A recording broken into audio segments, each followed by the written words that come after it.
তিতাস গ্যাসের prepaid meter recharge করা এখন খুবই সহজ। আপনার প্রিপেইড কার্ডটি নিয়ে নিকটস্থ যে কোনো পজ সেন্টারে যান এবং যে পরিমাণ টাকা রিচার্জ করবেন তা জমা দিন। রিচার্জ হয়ে গেলে মানি রিসিট সহ কার্ডটি বুঝে নিন।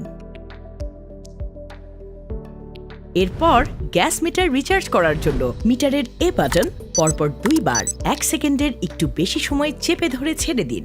মিটারে ইন লেখাটি মিটমিট করে জ্বলে উঠলেই আপনার রিচার্জ কার্ডটি মিটারের বাটন দুটির ঠিক নিচে নির্ধারিত স্থানে চেপে ধরুন। এরপর ডিসপ্লেতে কার্ড লেখাটি কয়েকবার ভেসে উঠে পরবর্তীতে এজ লেখা আসবে। এরপরও 3 সেকেন্ড কার্ডটি ধরে রাখুন। ব্যাস, recharge complete.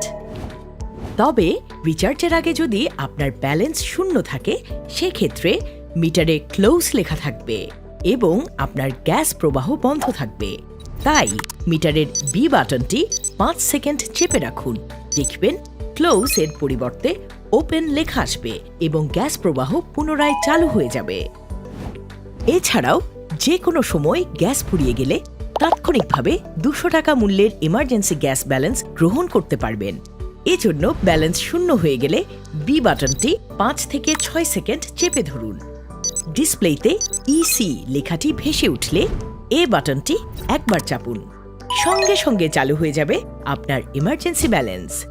Prepaid gas metre ব্যবহার করুন, জীবনকে সহজ করুন। বিস্তারিত জানতে তিতাস গ্যাসের কল সেন্টার 16496 নম্বরে কল করুন।